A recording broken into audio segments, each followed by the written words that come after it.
Muy buen día, tengan todos ustedes. Nuevamente agradeciendo su atención de estar con nosotros como cada mes. En esta ocasión volvemos a estar a la distancia por las situaciones, como ustedes todos lo saben, la cuestión de nuestra pandemia. Pero espero yo que todos ustedes en casa y todas sus amistades, familiares se encuentren con sana salud. Muy bien. El día de hoy, como se había estado comentando, vamos a desarrollar el tema del diente como objeto a mover en ortodoncia. Es un tema en donde aparentemente podemos decirlo que se escucha básico, pero a fin de cuentas espero que al final de los 45, 50 minutos que estemos platicando con ustedes queden resueltas muchas situaciones de las que se están presentando en donde tengamos algunas, todos modos, yo quisiera también, de ser posible, si es que no podemos terminar el tema completamente, el poder continuar el mes que entra con la continuación de este mismo tema. Todos nosotros, o la mayoría de todos los que practicamos la ortodoncia, a fin de cuentas, somos clínicos. Muchos de todos nosotros, al estar observando esta imagen, estaremos analizando qué podríamos estar planeando para cada uno de estos casos. Así somos nosotros los clínicos. Realmente son pocos los que se dedican a la investigación y en lo particular en esta fase de los tiempos. El doctor Roberto Ruiz, que es coordinador de la especialidad de ortodoncia en el departamento mismo de la Inés León, me invitó a participar como profesor invitado para estar impartiendo clases desde el inicio de este programa, que ya son, vamos a iniciar la 4ª generación. Entonces, insisto, pocos son los que se dedican un poco más a la investigación básica. En este caso, tengo la oportunidad de estar un poco más cerca de la situación de las lecturas de la investigación básica. Por eso mismo es, creo yo, que muy interesante el que tengamos nosotros la posibilidad de poder, como clínicos que insisto que somos, poder estar mezclando y enriqueciendo nuestros conocimientos con los conceptos básicos de lo que es el tratamiento dental en ortodoncia y el movimiento específicamente. Bien, de tal manera, porque esta situación, vamos a ver, estamos viendo un caso en donde el incisivo lateral lo teníamos en mordida cruzada, hubo necesidad de hacer extracciones en el plan de tratamiento y realizamos estos movimientos. Voy a repetir, insisto, estas imágenes. Y esto es lo que nosotros como clínicos queremos nosotros constantemente estar viendo. Cómo mover dientes. Por eso mismo el tema de hoy es el diente como objeto del movimiento dental en ortodoncia. Por eso mismo, nosotros normalmente como clínicos nos acercamos al aspecto clínico y específicamente a lo que es el movimiento dental físicamente. Por eso, en esta ocasión, trataremos en primera instancia de estar tocando de la forma un poco más clínica los aspectos biológicos del movimiento dental. Pero no podemos nosotros como ortodoncistas o como clínicos estar diferenciando los dos conceptos, el factor mecánico y el factor biológico.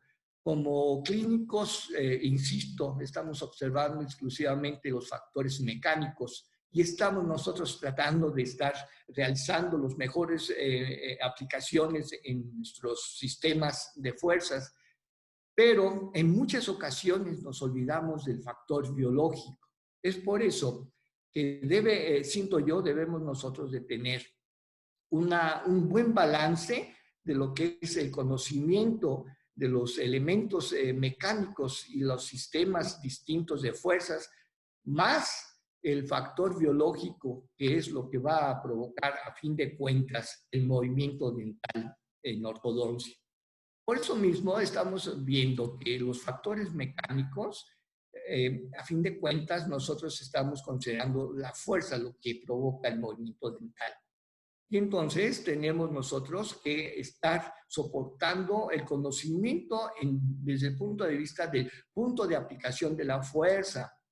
También qué dirección vamos a tener de aplicar esa fuerza, la magnitud en gramos o en onzas, dependiendo del movimiento a realizar y dependiendo del diente en particular, y la frecuencia. Quisiéramos nosotros estar comentando que, como ustedes bien lo saben, las fuerzas continuas y ligeras deberíamos nosotros estarlas practicando constantemente, pero este tipo de fuerzas continuas, recordar que el trabajo mismo que presenta lo que es la respuesta de las fuerzas aplicadas por los distintos mecánicas que utilizamos, el arco principal tiende a disminuir esas fuerzas y no pueden ser entonces constantes. Es por eso que debemos de estar analizando estas situaciones. Y el factor biológico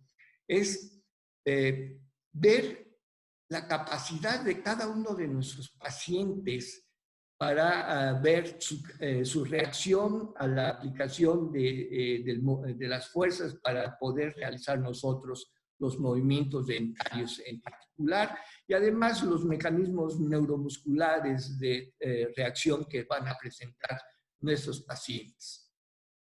De esta manera, entonces, debemos de tener, insisto, un balance en lo que sería la habilidad desde el punto de vista, habilidad y conocimiento desde el punto de vista del factor mecánico, y el conocimiento y enriquecimiento de nuestro saber en el aspecto biológico y lo que está pasando a nivel de las estructuras, específicamente del ligamento periodontal. Desde el punto de vista de movimiento dental, el diente como objeto a mover, se puede presentar varias situaciones desde el punto de vista de las posiciones de distintos profesores que con el tiempo se han presentado. Por ejemplo, el doctor Marcotte comentaba que era su técnica del sentido común y lo presentaba de esa manera, con esta imagen en especial, en donde estamos viendo que en este esquema estamos observando que el arco principal estaría sobre un bracket del primer molar, estaría sobre el canino, y si nosotros quisiéramos colocar fuerzas al segundo molar, entonces los movimientos que tendríamos como resultado sería el de palatinización de nuestro primer molar y la vestibulización de este segundo molar. Pero recordemos que no exclusivamente es esta situación en los segmentos posteriores que vamos a tener resultados de la aplicación de las fuerzas, sino también vamos a tener resultados en los movimientos que se vayan a presentar en muchas ocasiones no esperados, en dientes alejados a los movimientos que quisiéramos nosotros efectuar. Esto del sentido común, entonces, es importante que analicemos que nuestros dientes no son de ninguna manera unidades bidimensionales, sino son tridimensionales, y vamos a tener también movimientos no únicamente bucolinguales o palato-bucales, sino también vamos a tener movimientos de giro. Otro concepto que también nosotros manejamos desde los principios de nuestra formación académica son los conceptos de físicos, lo que es centro de resistencia. Y se nos ha dicho que las fuerzas que nosotros debemos de estar aplicando, si es que queremos nosotros mover en cuerpo nuestros dientes, debemos de pasar esas fuerzas sobre el centro de resistencia.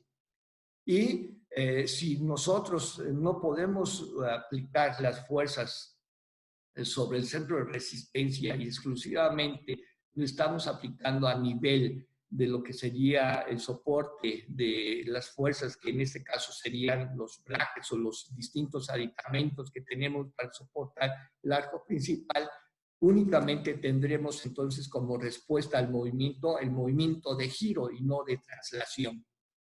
De ahí la importancia que debemos de tener nosotros para controlar el tipo de movimiento que podríamos estar comentando posteriormente en otras pláticas, probablemente la práctica del mes que entra.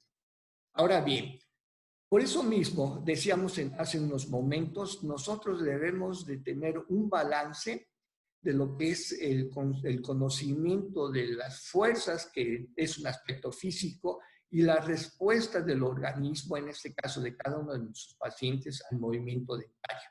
De ahí nace entonces el concepto de biomecánica del movimiento dental. Y podemos definir entonces como el estudio que busca la relación de la aplicación de sistemas de fuerzas sobre los dientes con los subsecuentes cambios cuantitativos y cualitativos que ocurren al diente y sus estructuras circundantes. De esta forma, entonces, con esta definición, estamos nosotros tratando de entender que debemos estar manejando estos dos conceptos, que serían los conceptos mecánicos, que sería la situación física, y los conceptos de reacción celular, que sería en este caso los conceptos biológicos. Y si tomamos en cuenta entonces esta definición del doctor Bunston, que nos las da, entonces podemos estar bien. Que en un esquema podremos nosotros ver que la aplicación, a fin de cuentas, que nosotros, de las fuerzas que nosotros damos a nuestros dientes, está alejado de lo que sería entonces el centro de masa. Y por eso mismo, entonces, muchas de las respuestas de los movimientos que tenemos son movimientos del tipo de péndulo o de giro. De ahí que si yo necesito o nosotros necesitamos de hacer un desplazamiento controlado de giro, debemos nosotros de conocer lo que son los momentos de fuerza. De ahí entonces podemos nosotros aplicar este concepto de momento de fuerza y saber entonces la cantidad de fuerza que vamos a aplicar a un diente y la cantidad del momento de fuerza, para que de esa manera podamos nosotros establecer un movimiento controlado del diente. Cuando la mayoría de nosotros estamos analizando estos conceptos, normalmente, insisto, lo estamos viendo desde el punto de vista bidimensional. No olvidemos que los dientes son estructuras que no son libres en el espacio. Debemos de estar que son estructuras que se encuentran adosadas a lo que sería el alveolo dentario. De ahí que cada vez se complica más lo que serían los movimientos dentales. Por eso mismo, considerando estas situaciones, me propuse a tener estas tres situaciones, tres conceptos que vamos a tratar de desarrollarlos el día de hoy. Vamos a ver que el primer concepto que les quiero presentar a ustedes será lo obvio no pasarlo por alto. ¿Esto qué quiere decir? Sabemos nosotros que debemos de aplicar una fuerza determinada para poder nosotros realizar un movimiento dental determinado. Esto es lo que estamos observando en el esquema. Estamos viendo entonces que en el caso, en el esquema, es la liga lo que va a provocar la fuerza que se aplica desde el punto de vista del tratamiento ortodóntico. Estas ligas de vector clase 2 vamos a tener entonces una fuerza, una dirección que va a ir de lo que sería la parte superior anterior hacia lo que sería el molar, y una fuerza recíproca que estaría también presentada por la misma liga, pero en sentido contrario a la fuerza principal. Y luego las fuerzas de resistencia, en este caso en particular, estarían dados por los elementos del ligamento periodontal. De ahí que entonces se nos presenta esta pregunta: ¿por qué se mueven los dientes? Pues volvemos a insistir, por las fuerzas que estamos aplicando a los dientes. Pero, a fin de cuentas, debemos de entender que la fuerza producida por los aparatos de ortodoncia no es el medio, sino el estímulo primario para que se pueda en un futuro poder realizarse el movimiento dental. Es por eso que si nosotros tenemos en la imagen de la radiografía periapical que estamos observando, tenemos nosotros que en una zona radio opaca vemos nuestro arco principal y un resorte. En este caso era un resorte de acero inoxidable, en donde tenemos nosotros la respuesta de las fuerzas a nivel coronal, pero también tenemos nosotros reacciones a nivel de lo que sería nuestro espacio de ligamento periodontal. Y entonces viene la respuesta correcta a la que hicimos en un principio. ¿Por qué se mueven los dientes? Y decíamos entonces que las fuerzas, a fin de cuentas, es el estímulo primario, más no es lo que va a provocar el movimiento, sino que el diente no se desplaza por la fuerza física y en contra de la resistencia de los tejidos, sino que se desplaza por la respuesta celular que provoca la remodelación tisular. Y de esta manera también el movimiento, podemos contemplar que el movimiento dentario ortodóntico es un resultado de un proceso sumamente complejo. Aparentemente para nosotros es algo que es obvio, que es sentido común, pero no es ni tan obvio ni es ni tan sentido común, porque es el resultado de un proceso sumamente complejo. No lo podemos como clínicos en muchas ocasiones comprender. Y esto está sujeto a múltiples variables biomecánicas e histoquímicas. De ahí que el día de hoy estaremos nosotros tratando de estar platicando con ustedes sobre estos conceptos. Muy bien. De ahí entonces se presenta que la definición de movimiento dental en ortodoncia es la respuesta del diente y sus estructuras circundantes, estructuras pulpodentinarias, elementos constitutivos del ligamento periodontal, hueso alveolar y encía, a la aplicación de una fuerza externa. A eso nosotros podremos definir como movimiento dentario ortodóntico. Ahora bien, para esto nosotros en estos momentos estamos contando con 4 teorías que están indicándonos el porqué o el razonamiento del por qué tenemos movimientos dentarios en los tratamientos de ortodoncia.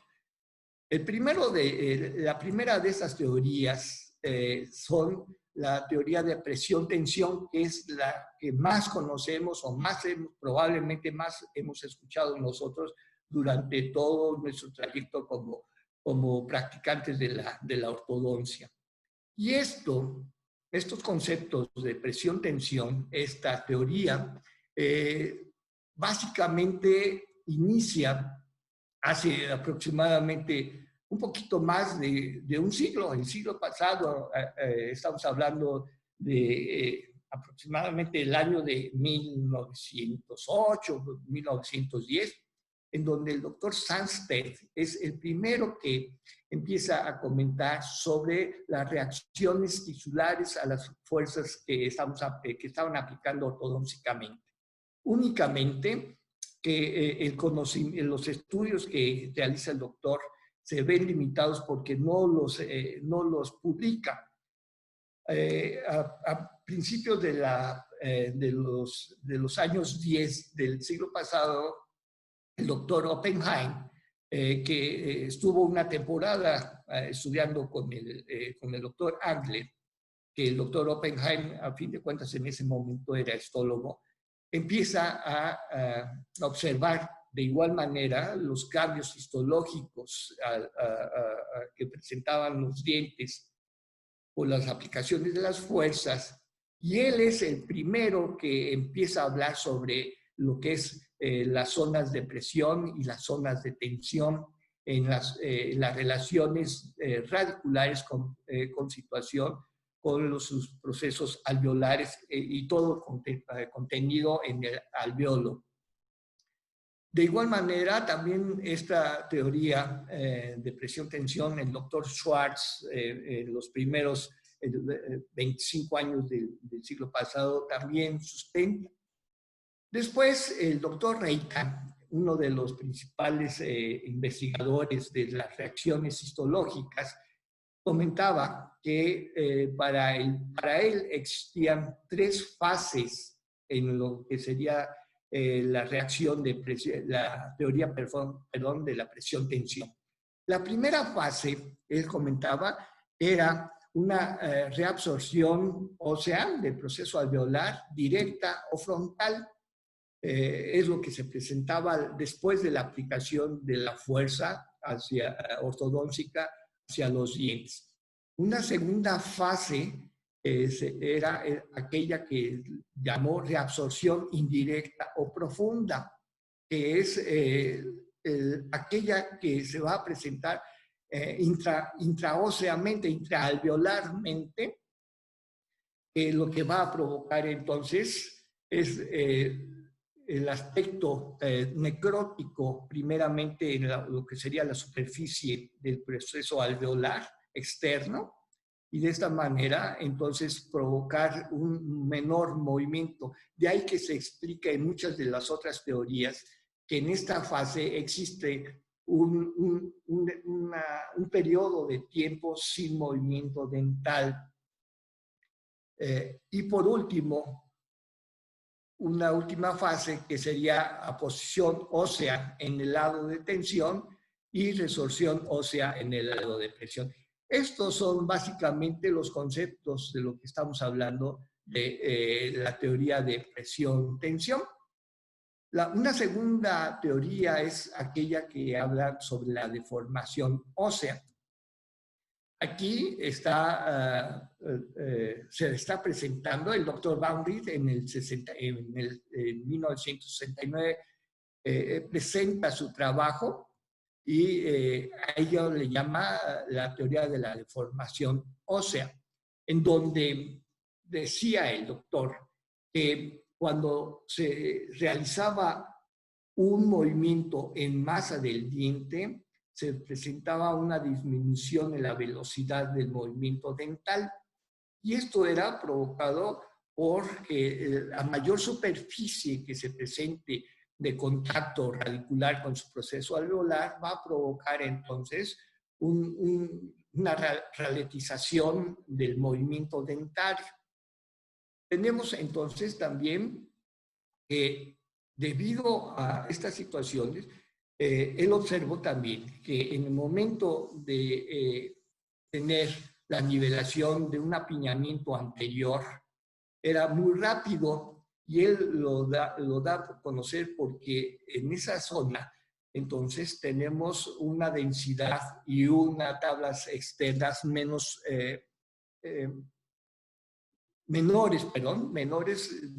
por lo cual la deformación es mucho más rápida y por eso el movimiento dentario es más rápido. También estuvo presentando en esas ocasiones que existía una mayor rapidez en el movimiento dental en las zonas en donde existía una extracción reciente, por lo cual teníamos nosotros menor resistencia del hueso y la deformación se presentaba más fácilmente.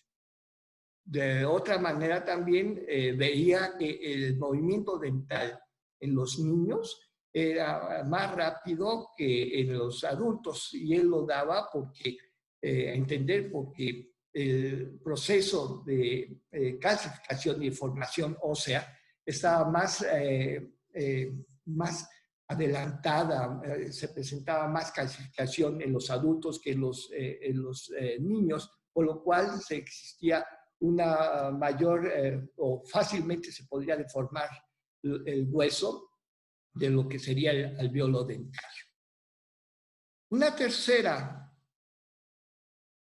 teoría del movimiento dental es la bioeléctrica y lo que le llamamos nosotros también lo que es la piezoelectricidad. El doctor Bassett y el doctor Becker en el 1962, tras la aplicación de una fuerza mecánica, ellos indicaban que se generaban potenciales eléctricos a nivel de la superficie del hueso, provocando movilización de iones a través de las membranas celulares. Esto, entonces, posterior a eso, más o menos en el 70, el doctor Sengo observó que las zonas cóncavas del proceso alveolar eran electronegativas. Esto quiere decir que esto estaba potencializando la actividad osteoblástica. Como ustedes saben, entonces, los aspectos de reacciones en donde tenemos potenciales eléctricos, lo que serían en las zonas de la piezoeléctrica del proceso alveolar, son zonas electronegativas, por lo que sería la membrana de los osteoblastos son positivos, por eso es que es atraído el osteoblasto a la zona en donde se existen las situaciones electronegativas. Y de la manera contraria, entonces, en las zonas convexas del proceso alveolar se presentaba neutralidad o positividad, o sea, la superficie tendría iones positivos. Esto provocaba que se presentara la osteoclastogénesis, por lo que de esa manera entonces iba a presentarse los osteoclastos teniendo como futuro entonces la resorción ósea y posterior a eso el movimiento dental.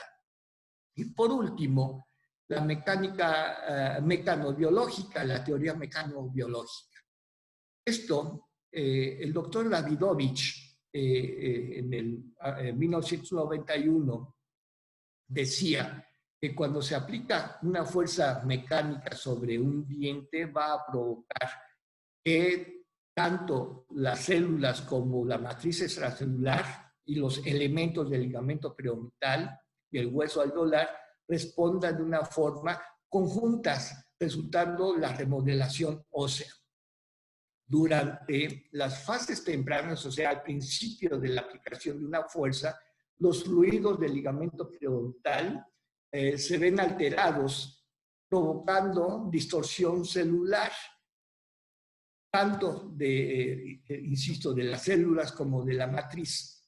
Estos fenómenos físico-químicos provocan entonces la liberación de elementos celulares y de sustancias químicas que van a ser mediadoras o van a ser neoformadoras de ciertas células o inhibidoras de algunas otras células. Y esos serán las citoquinas, los factores de crecimiento, los neurotransmisores vasoactivos y los factores estimuladores de colonias.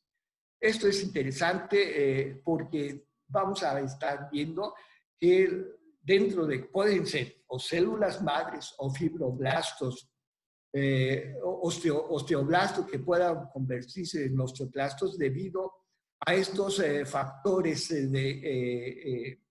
estimuladores de colonias celulares, ¿no? Iniciando y manteniendo la remodelación, es lo que decía el doctor Davidovich, y por esto, entonces, consecuente a esta situación, se va a presentar el movimiento dental ortodóntico.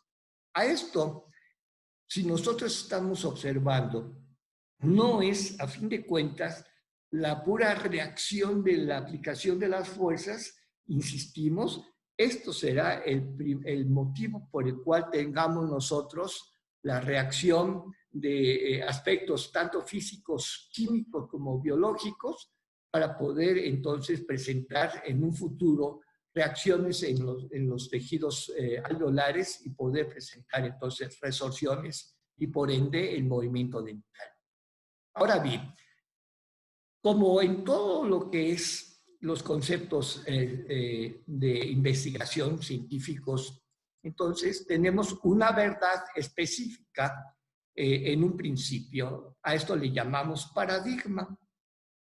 Pero conforme va avanzando la investigación, o tanto clínica, investigación básica, y esto es provocado en muchas ocasiones por los aspectos tecnológicos, este paradigma que en un principio se presentaba como total, se puede presentar un nuevo paradigma en el cual irá trascendiendo, dependiendo de la importancia que presente ese nuevo paradigma, hasta que lleguemos a un momento en donde el paradigma 2 sea el que sea el sustento de la investigación en esos momentos.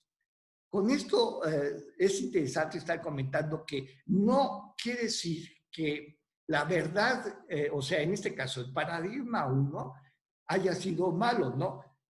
Puede ser que ese elemento de investigación y de verdad clínica o verdad de investigación en un momento, no es que haya sido malo, sino que existen nuevas teorías, por lo cual pueden modificarse. Sin embargo, no hay que olvidarnos de que ese paradigma anterior puede en un futuro también ser reutilizado y poder nosotros tener nuevos conceptos más amplios sobre las técnicas o sobre las respuestas del movimiento dental. De ahí, entonces, vamos a presentarles a ustedes un esquema de flujo de lo que es del doctor Mustafa. Y el doctor Mustafa nos lo plantea de una forma, por eso se los quiero presentar, pienso yo, una forma muy apta para uno que es clínico y más fácilmente comprensible. El doctor, entonces, tomando en cuenta el concepto o la teoría de presión-tensión, y está entonces haciendo un conjunto de ideas, de distintos conceptos, tanto físicos como químicos, por lo cual puede haber entonces la remodelación ósea. Para el doctor, entonces, Mustafa, primeramente es la flexión ósea. O sea, está utilizando la segunda teoría que estábamos nosotros hace un momento comentando. Y para esta flexión ósea, entonces, tiene dos reacciones la estructura. Una reacción física, y esta reacción física, entonces, nos va a dar como respuesta un fenómeno piezoeléctrico que decíamos que son en base a la formación estructural de los elementos cristalinos, que va a provocar entonces una modificación iónica en las superficies. Esto entonces, insistimos, va a dar un cambio de polaridad en la matriz y esto va a presentarse entonces, como comentábamos hace un momento, en las zonas donde va a haber superficies positivas en el hueso, va a presentarse entonces los osteoblastos y viceversa los osteoclastos. De ahí entonces que tenemos nosotros que son necesarios algunos elementos químicos como el KKLP, en donde va a hacer que una estas sustancias químicas y pueda entonces formarse ya sean osteoblastos u osteoclastos. Este es el factor de enganche principal y apareciendo ya sean los osteoclastos o los osteoblastos según la superficie, entonces vamos a obtener como resultado la remodelación ósea. Y el otro camino que sigue entonces esta flexión ósea, de presión-tensión, serán los aspectos químicos como respuesta a estas aplicaciones de fuerzas.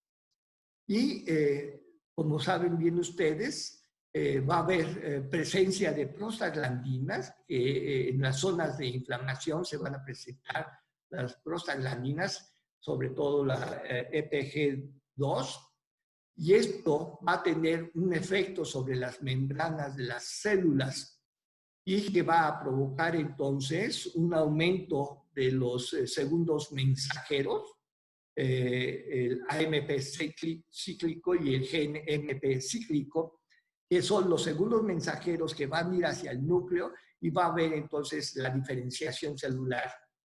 Esto entonces va a provocar que puedan entonces ser formadas las células, ya sean osteoblastos, osteoclastos, dependiendo, insistimos, el factor de enganche, y por último la remodelación ósea que va a provocar entonces el movimiento dental.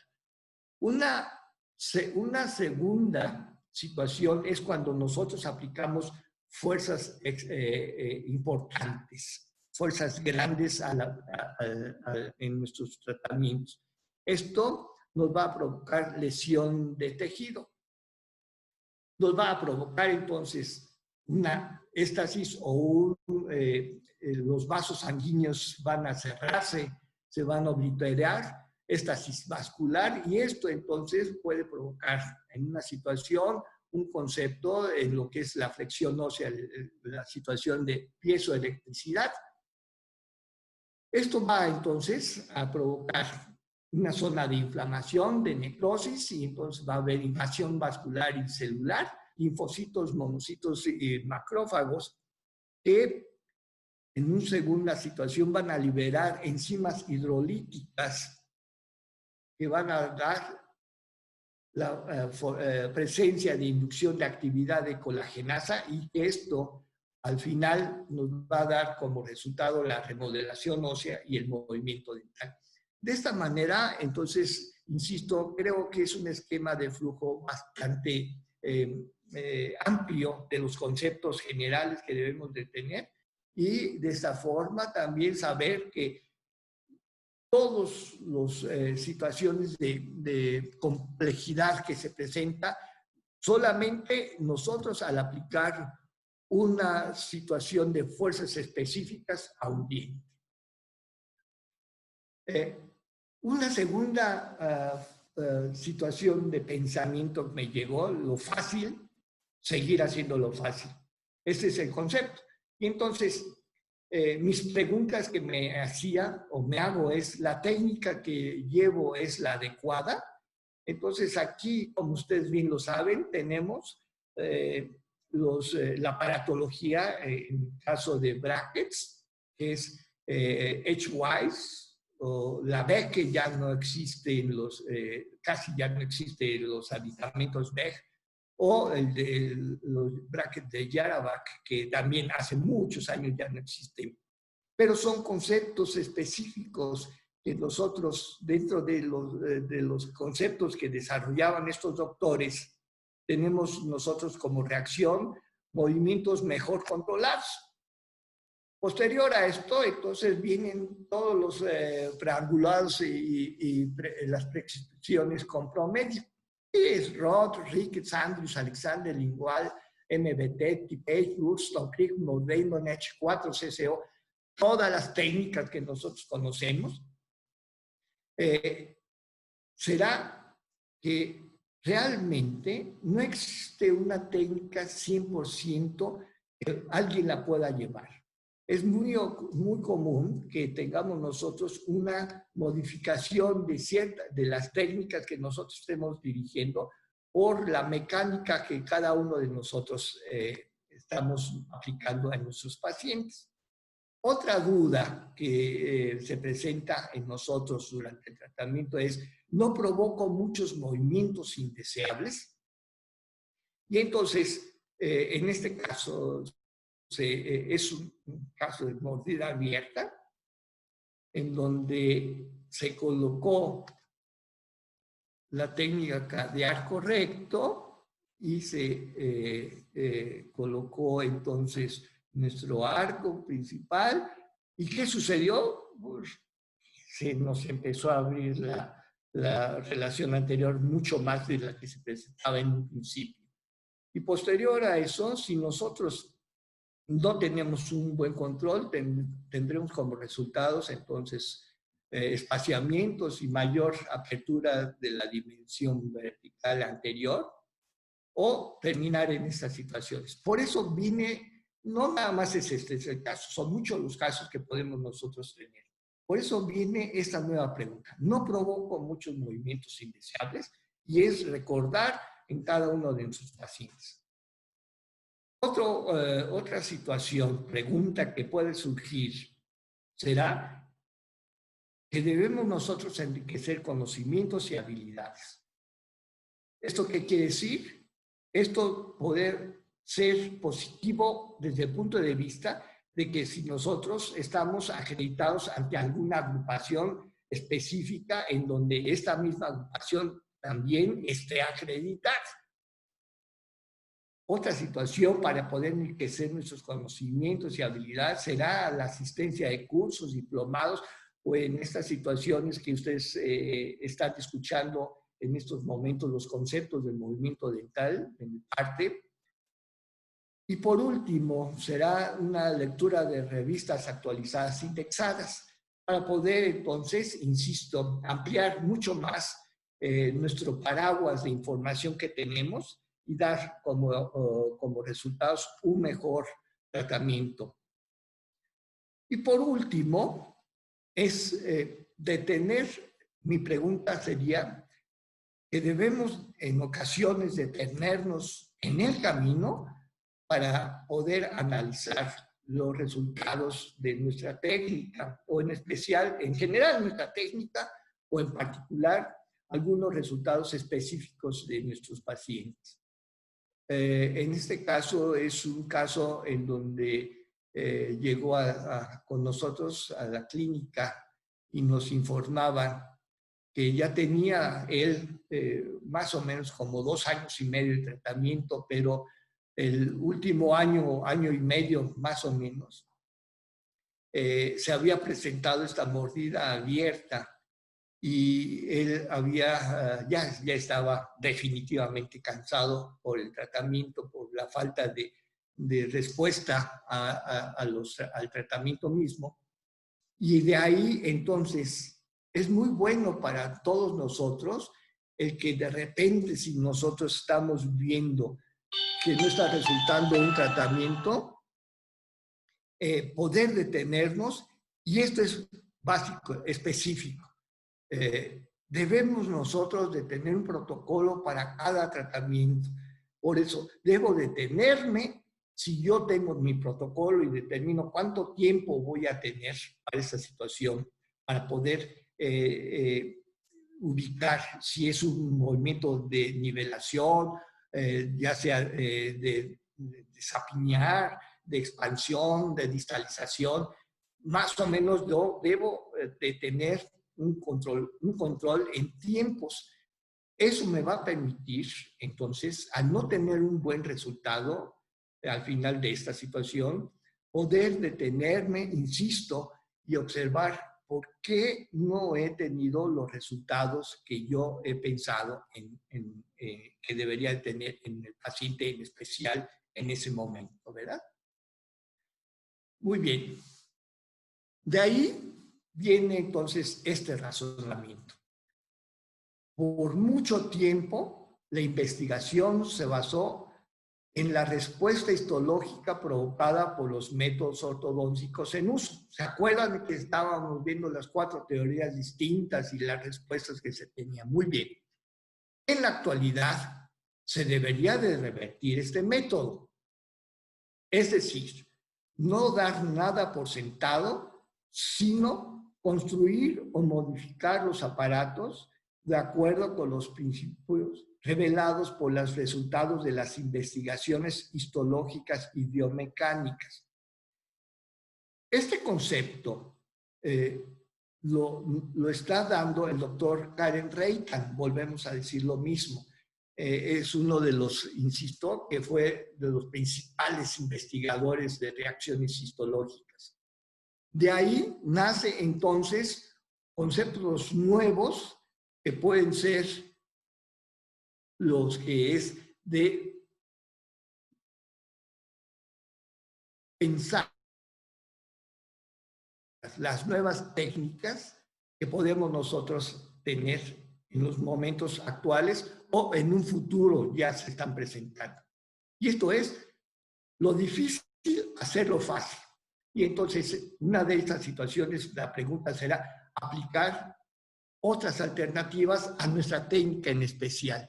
Y de ahí entonces viene lo que en la actualidad está muy de moda y que debemos nosotros de analizarlo con bastante conocimiento de causa, que sería la aceleración del movimiento dental por medio de distintos mecanismos. Es un factor muy importante el que podemos nosotros estar comentando, y este comentario entonces lo vamos a continuar en el siguiente ocasión que podamos tener con ustedes, que esperemos que sea el mes que entra.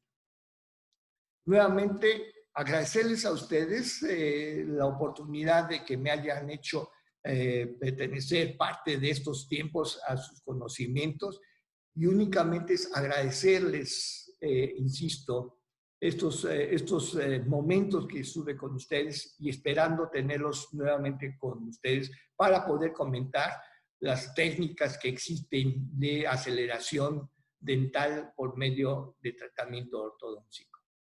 A ustedes nuevamente muchas gracias, y todos ustedes por favor cuídense mucho. Gracias.